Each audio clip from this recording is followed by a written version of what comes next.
Bonjour Evelyne. Bonjour. Est-ce que tu peux nous présenter les 3 vins qui représentent pour toi le mieux la cave de Ribeauvillé? Oui, donc en fait il y a un crémant grande cuvée, donc qui est un assemblage de chardonnay et de pinot noir, qui a 6 ans de latte et que nous mettons sur le marché qu'au bout de 6 mois de dégorgement, vraiment pour que le vin soit dans sa plénitude. Ensuite il y a un muscat 2018, parce qu'il est croquant et je l'aime. Et pour finir, le Clos Zanaka 2014, qui est le vin emblématique de la cave. Voilà, on va commencer avec le crémant. En fait, le crémant grande cuvée, c'est un crémant qui a été pensé sur plusieurs années. Parce que l'objectif, c'est d'avoir 10 ans, 10 millésimes dans la bouteille. Et ce qui veut dire qu'en fait, le premier crémant avec ces 10 millésimes devrait être commercialisé en 2021 ou 2022 à peu près. D'accord. Ah ouais, voilà. Donc c'est vraiment un crémant sur le long cours, quoi. Voilà. Et c'était pour faire quelque chose de complètement différent de ce qu'on fait d'habitude en Alsace. Donc, moitié chardonnay, moitié pinot noir, il n'y a rien de particulier. Mais c'est le fait d'assembler tous ces millésimes. Une espèce de Solera. C'est qu'en fait, la première année, nous avons fait 2004 pur. L'année d'après, nous avons repris une partie des bouteilles de 2004 que nous avons mis dans le 2005. L'année d'après, donc, il y avait du 2006, du 2004, 2005 et du 2004. Alors, en 2007, donc, il y avait 2007, 2006, 2004, 2005, 2004, 2005 et 2004. Et comme ça, jusqu'à arriver à avoir 10 millésimes dans la bouteille. L'objectif, c'est d'avoir un grand crémant avec une continuité dans le temps. Un peu à la champenoise. Voilà. Donc, moi, c'est un crémant que j'aime particulièrement parce que je trouve qu'aromatiquement, c'est fin, et c'est un crémant qui est très vineux. Quelque chose qu'on peut mettre à table sans aucun problème. C'est un vin qui est dosé à 4 grammes, entre 4 et 5 grammes de sucre, donc assez sec. Ouais. Et pourquoi ne pas être allé sur un brut nature? C'est parce qu'en fait, en goûtant, on s'est rendu compte qu'en dosant un tout petit peu, c'était nettement meilleur. Voilà. Le crémant représente beaucoup sur la cave de Ribeauvillé? C'est à peu près pour les vendanges actuellement, dans ce que nous récoltons, ça doit être à peu près entre 25 et 30%. Oui, ce qui est finalement un peu les chiffres qu'on peut retrouver ailleurs aussi. Oui, tout à fait. Ouais. Et donc en fait, l'objectif de ce crémant, c'était d'avoir un crémant haut de gamme. Donc, je pense qu'on y est arrivé. Oui, et puis au nez, rien que le nez déjà c'est très vineux, hein, ça se sent, et c'est plus des arômes d'évolution, on sent bien le chardonnay un petit peu âgé.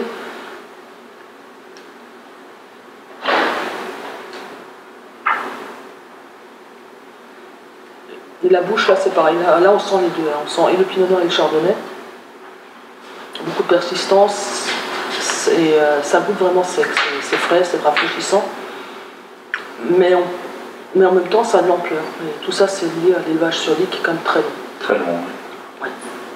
Voilà. Et là, typiquement, tu le proposerais avec quoi? Plutôt apéritif ou finalement dîner? On est plus sur un crémant de dîner, quoi. Oui, on est plus sur un crémant de dîner. Pour moi, c'est vraiment ça. On pourrait commencer à l'apéritif avec des toasts de saumon, par exemple, ouais. Foie gras.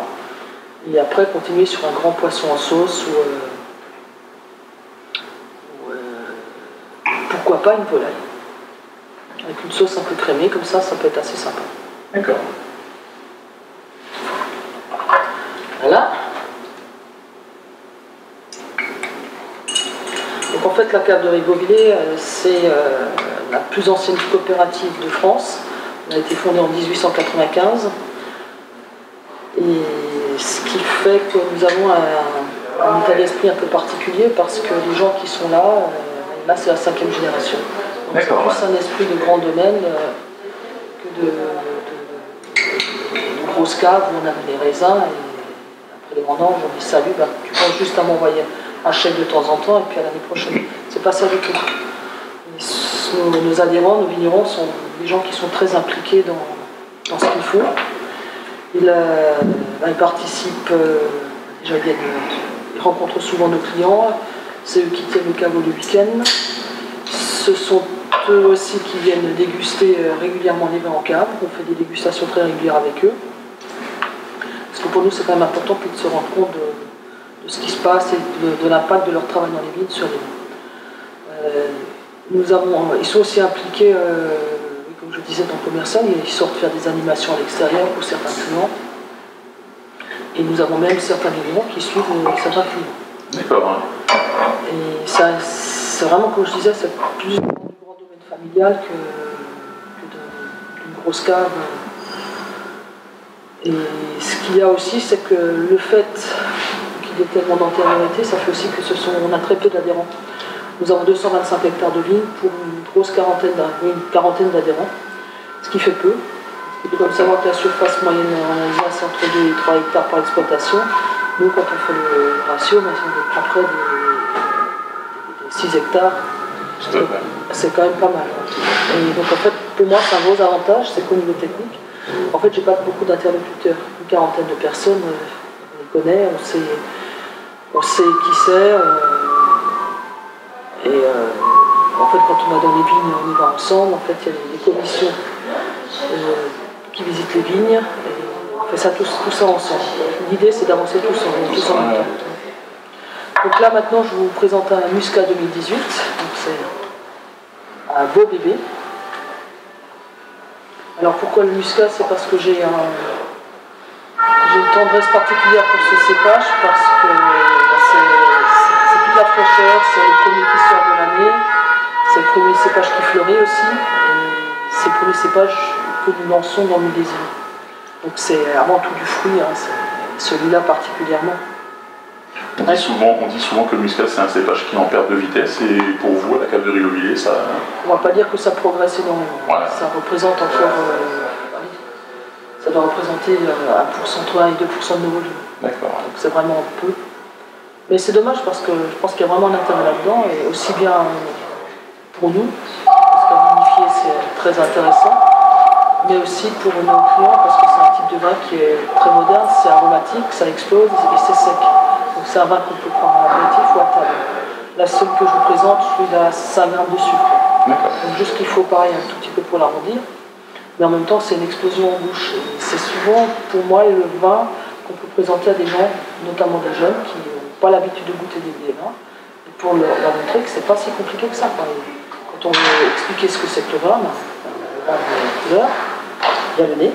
Ah oui, ça explose, c'est très aromatique, ça sent le raisin, et ce sont des choses que les gens peuvent sentir tout de suite.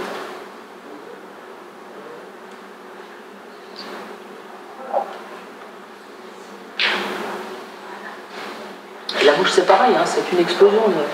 Ce sont des arômes de fruits du début à la fin. Et là, ce que je trouve bien aussi, c'est qu'il y a une certaine persistance, ce qui n'était peut-être pas forcément évident à faire sur 2018, à cause du millésime qui était quand même très génial. Ton boulot, finalement, c'est le travail en cave. Oui. Est-ce que souvent, lorsqu'on discute avec les œnologues et les gens qui travaillent en cave, disent souvent que le Muscat, c'est un cépage versatile en cave. Et toi, tu le ressens comment? Ah mais totalement, c'est exactement la même chose, parce que ce qu'on a, c'est que quand on le goûte un jour, il est parfait, et puis alors on revient le lendemain, on ne sent plus rien, c'est pas fin, c'est grossier, et ça, c'est vrai que c'est souvent troublant. Donc quand on le sait, on fait avec. C'est vrai que c'est un petit peu le grain de sel dans un tour de cave. Comment est-ce qu'il va être aujourd'hui? Putain, ça c'est génial, ça va être formidable. Et puis, ou alors c'est vrai que je suis vraiment très déçu, je comprends pas. C'est vrai que c'est toujours, même ça fait maintenant 30 ans que je vinifie en grande maison, tous les ans c'est pareil. C'est pareil. Je crois le tenir, mais en fait on fait rien. Comme quoi. Oui, et puis je trouve que c'est quelque chose de sympa, parce que c'est un petit peu le petit pousset du vignoble alsacien, il n'est pas grand, mais c'est pas le moins intéressant de... On va passer maintenant tout le à la cave. Tu l'aurais proposé avec quoi, là, le Muscat par exemple? Ou alors un souvenir, toi, gustatif, qui te reste sur un Muscat? Bon, traditionnellement les asperges, oui, c'est toujours ce qu'on met en avant, mais... Oui, mais moi je trouve que quand on a un Muscat sec, parce que comme de plus en plus de gens qui le laissent avec quelques sucres qui traînent, parce que c'est flatteur, pardon. Un beau Muscat sec avec des sushis, mais moi je trouve que c'est un éblouissement. Je trouve que ça va vraiment ensemble. Ouais. Ou alors, je trouve ça très bien pour se des rouleaux de printemps, parce que tu as la fraîcheur des deux, la fraîcheur du rouleau de printemps et la fraîcheur du muscat, mais les deux vont bien ensemble. Et bon, les asperges aussi évidemment, parce que en fait, ce qui est drôle, c'est que le muscat, c'est le premier cépage à fleurir, et le premier légume de l'année, c'est l'asperge. Ça va bien ensemble, c'est la coïncidence est là. Après, il faut juste faire attention avec l'amertume de chacun, quoi. C'est un peu le problème de l'asperge. Bon, on va passer au Clos du Zanaker. Clos du Zanaker, donc ça c'est le fleuron de la cave. C'est une parcelle qui appartient en propre à la cave, qui est travaillée par 3000 vignerons, qui est plantée en Riesling, Pinot Gris et Gewürz. Chacun des trois cépages est rangé à son optimum. Ça veut dire que ça n'est pas récolté ensemble. Si la maturité est la même pour les trois une année, on les récolte les trois ensemble, mais si ça n'est pas le cas, si par exemple le Gewürztraminer, le Jongy, le Pinot Gris, le Jongy plus simple, le Riesling plutôt attendu du jour, ça sera mangé séparément. Par contre, c'est toujours vinifié ensemble. On assemble les jus et on les vinifie ensemble. Alors en fait, ce qu'on fait, on découpe au fur et à mesure que ça rentre, et on garde les jus au froid. Et la fermentation n'est lancée que quand on se met. Pour l'harmonie du vin, c'est important. On a fait des essais en séparant et en assemblant après. Et quand on compare avec cette façon de faire, il n'y a pas photo. C'est toujours nettement mieux. On lit toujours très facilement le nom Zanaker et la cave de Ribeauvillé. Pourquoi? Parce qu'en fait, le premier exploitant connu du Clos du Zanaker est un moine qui s'appelait Martin Zahn. Et Zanaker, en fait, c'est le nom cadastral du lieu-dit. En fait, c'est un clos monopole, c'est situé en plein cœur de Osterberg. Et le lieu-dit qui est attaché à cette partie d'Osterberg, c'est Zanaker. Et les 124 abus de Zanaker nous appartiennent en propre. Donc il y a Martin Zahn, Zanaker, le champ de Zahn.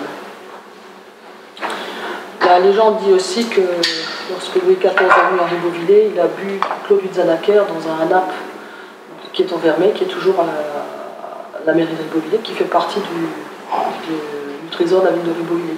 C'est un chef-d'œuvre de l'orfèvrerie, et c'est vrai que c'est magnifique.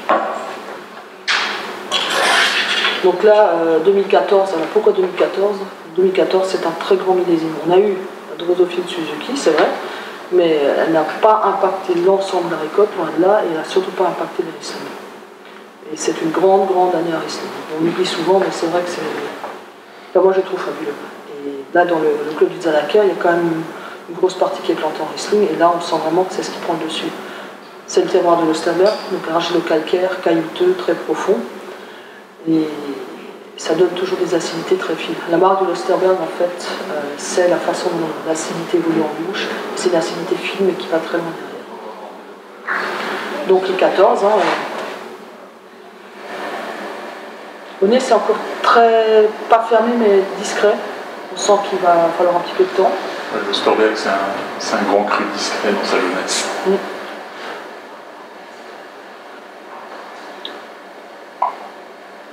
Et la bouche qui a cette acidité de l'Osterberg, je trouve que l'équilibre est très réussi. Il y a une longueur sur ce vin qui est vraiment impressionnante. Longueur et finesse. Et en fait, le nez, on a l'impression qu'il est encore en retrait, par contre la bouche, ça commence vraiment à s'ouvrir et à exploser. Et là, on a encore 20 ml. Moi, je mettrais ça à l'apéritif et je continuerai sur un foie gras. C'est un vin qui coûte sec aussi. De mémoire, il a entre 10 et 12 grammes de sucre restant. Et il est quand même à plus de 14 d'alcool, donc il faut comme ça. Parce que derrière, je vous ai beaucoup parlé de Riesling, mais derrière, il y a du Pinot Gris aussi. Là, il y a la trame du Pinot Gris qui revient aussi. Du Gewürz, il y en a eu très peu, justement, à cause de la drosophile, qui avait mangé une grosse partie de la récolte, et le reste, nous avons fait un tri très sévère, donc il y en a peu qui est rentré dedans. Là, on finit par un grand cru. Les grands crus, vous en avez combien sur la cave? 8, donc ça va il y a le Glockelberg, l'Altenberg, le Kirchberg de Ribeauvillé, l'Osterberg, on a du Rosaker, on a du Markrein, on a du Chenan, voilà. Et nous avons plusieurs lieux-dits aussi que nous exploitons, donc le Haguenau, qui est sans doute celui qu'on a le plus, on a du lieu-dit Bourg, on a du lieu-dit Silberberg de Rockschwir, on a du Pfletzer, on a du Kugelberg de Rockschwir aussi, en fait, et on en oublie encore. Et c'est vrai que la marque de fabrique de la cave, c'est quand même cette morcellisation de notre gamme. Pourquoi? Parce qu'en fait, on a tellement de terroirs différents ici. Ce qu'il faut savoir, c'est que c'est à Ribeauvillé que le champ de fracture de faille est le plus chaotique. Donc ça veut dire qu'il y a énormément de sols différents. Sur les 13 qui sont recensés en Alsace, il y en a quand même, je crois qu'on peut en trouver 11 ici. Donc sur très peu de kilomètres.